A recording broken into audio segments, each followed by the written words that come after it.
Get! Make room for others! Don't!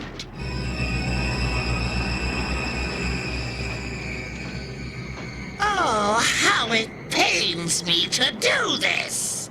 Wait, I still function. Wanna bet?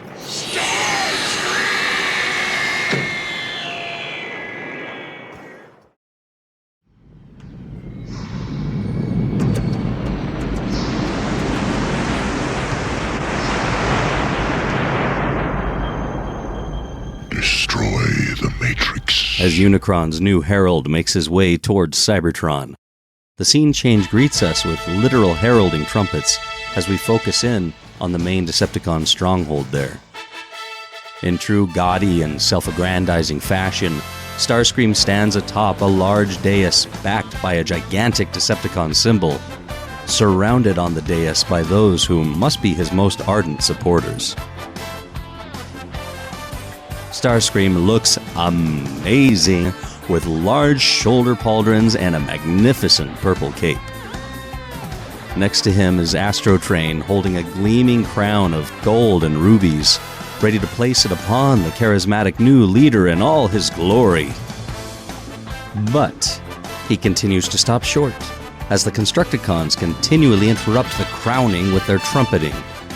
Considering they threw their hat into the ring for leadership position, I always suspected that this was a bit of trolling on their part to knowingly ruin Starscream's big moment.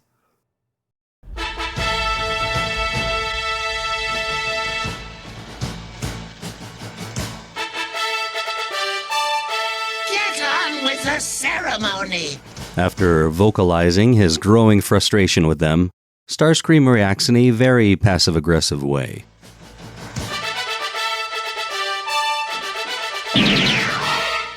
Okay, maybe mostly aggressive and not so much the passive part.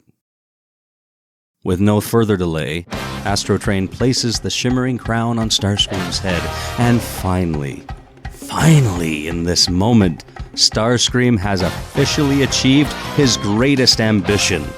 He basks in this moment, flourishes his glorious cape, and begins to give the greatest and most phenomenal speech that he's practiced in his own head for eons, waiting for this moment.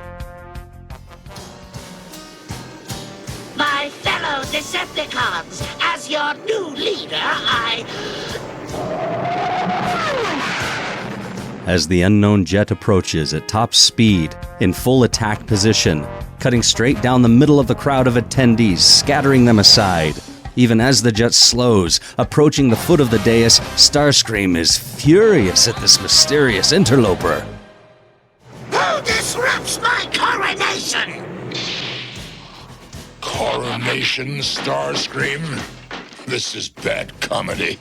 Galvatron's disgust when asking this is palpable. It's an amazing choice of words on his part. If good comedy makes you laugh, try to keep me from taking the ball! All right, Spike. Am I drooling correctly? The word is dribbling, Optimus! Look at this! Here, Spike. Compute quickly. bad comedy is simply irritating, annoying, or groan-inducing. I don't detect any Decepticons. Maybe Hound's got glitch mice in his databanks again. By referring to Starscream's overly adorned much ado about his newfound leadership as something that should make him laugh but doesn't, Galvatron really takes the piss out of the event. Starscream knows only one bot that could so concisely pull the rug out from under his bravado. Megatron? Is that you? Here's a hint. Galvatron doesn't waste another second as he turns into a space tank cannon, adjusts his aim slightly, and fires a powerful blast directly into Starscream. The others on the dais leap out of the way as the blast ignites its target. Starscream's face is shown in silent agony as the sound of some electrical shock moves through his body, ripping it apart at a cellular level, tearing his cape to shreds as it pulses through. The other Decepticons in attendance look on as light flashes over their visors, watching the light show displayed before them. notably Soundwave's unreadable expression next to Hook's hands raised in disgust. The pulses subside, the blast having effectively burned the life right out of Starscream, transforming his adorned body into an empty gray husk, his face still contorted in terror. To add insult to injury, the husk crumbles to dust. The crown atop Starscream's head tumbling through the pile of ash as it collapses, falling onto the stairs of the dais and bouncing to the bottom where the smoking cannon known as Galvatron awaits and transforms.